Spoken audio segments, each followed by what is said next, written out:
This movie brings together characters from James Bond, Frankenstein, and Sherlock Holmes. How do you mess that up?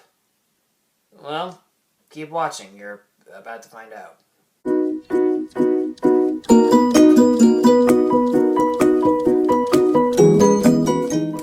Hi, I'm Tyler, and I'm here to let you know that The Empire of Corpses is no perfect movie. So The Empire of Corpses takes place roughly in the 1880s, and it takes place in a world where Victor Frankenstein has invented technology that can resurrect the dead. And this technology is being used to reanimate corpses for the purpose of manual labor or creating soldiers. And a medical student named John Watson is one of these people reanimating the corpses. And after he reanimates a corpse as his assistant, named Friday, he is recruited by the British government in order to find and destroy Victor Frankenstein's original notes. Why? Because his first creation wants to use these notes in order to control every corpse he can and destroy mankind. Now, I was looking forward to this movie when I heard that Funimation, the company that has given us a ton of awesome and popular anime like Dragon Ball Z, One Piece, Baccano, Fullmetal Alchemist, a ton of other good ones, was releasing this movie in theaters for only 2 days, April 19th and April 20th. And considering this was a big company making such a small release for this movie, I was getting a little more excited. And while there are a few good things to say about this movie, it unfortunately was a disappointment. Okay, so let me start off by saying that this movie looks absolutely breathtaking. The animation and the designs of the settings look so incredibly detailed and very nicely colored that they add to the steampunk atmosphere of Victorian England that this movie takes place in. And I like how the characters' body movements are very fluid. They don't feel very stilted, because one thing I have noticed in anime is that there are many moments where characters are just one standing here, and they're just delivering dialogue without moving at all. And in this movie, when a character talks, their eyes move back and forth, they blink sometimes, and their body language matches with what they're saying. They never feel stilted. And plus, I just love how exciting the action scenes are, as well as how well animated they are. There aren't any cheap static shots. You can see the choreography very well. And there are some really cool and creative choices that they throw in, like corpses that are laced with explosives, or some that are actually trained to swing a sword or shoot a pistol, because it helps them stand out from other zombies, whereas in other movies and shows, zombies or corpses are just like... But as good as the animation is, it's the characterization where this movie really starts to have problems. The idea of merging different characters from different source materials is a good idea, especially considering they have the same themes of whether it's okay to resurrect the dead. Unfortunately, these characters have so many cliched personality traits that you really don't root for them, and you don't really see where they're coming from. For example, Watson is your typical scientist who's just like, I am so ambitious, I am going to prove once and for all that we can do this and we can resurrect the dead in this particular fashion.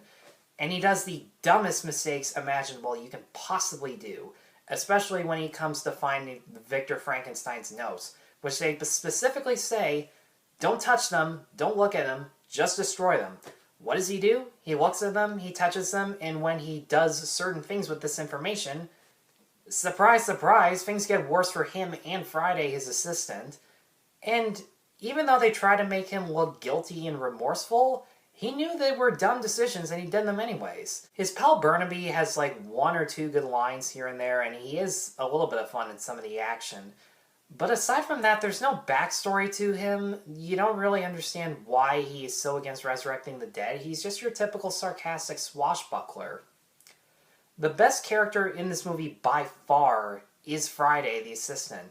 Because even though we don't know a ton about him either, and he doesn't have a lot of dialogue, you can see through his eyes and through his body language that he is suffering as a reanimated corpse. He's going through certain stigma from the world population, and is subjected to some pretty horrible tests by Watson when he comes up with Frankenstein's information. And we really feel sorry for him, and we wonder, is he able to fight back, or is he just letting Watson do this so that he can be saved? It's stuff like that that is really riveting about this movie, and I wish that's what they focused on, instead of this weird conspiracy between the British government and the monster that really doesn't make sense, and it's so convoluted. The other major problem with this movie is the amount of exposition.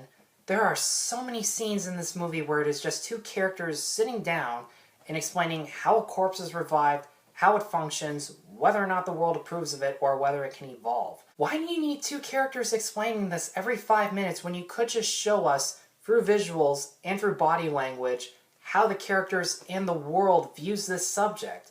There are even scenes in this movie that feel the need to point out which countries fought in the Afghan War or who was president of the United States.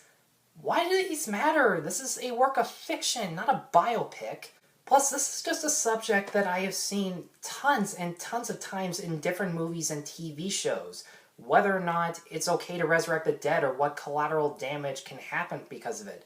This is not a new theme, and the movie seems very convinced that this is a new theme. And here's the thing.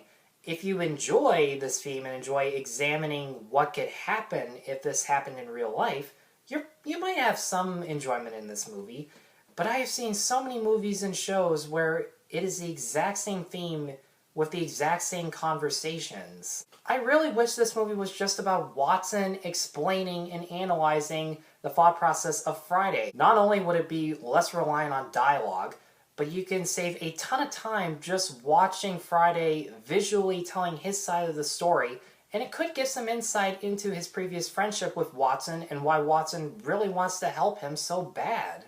The Empire of Corpses is stunningly breathtaking to look at due to the animation, and the action scenes are a lot of fun, but the characters are so weak, and the themes have been done before, and the over-reliance on exposition just bored the living hell out of me.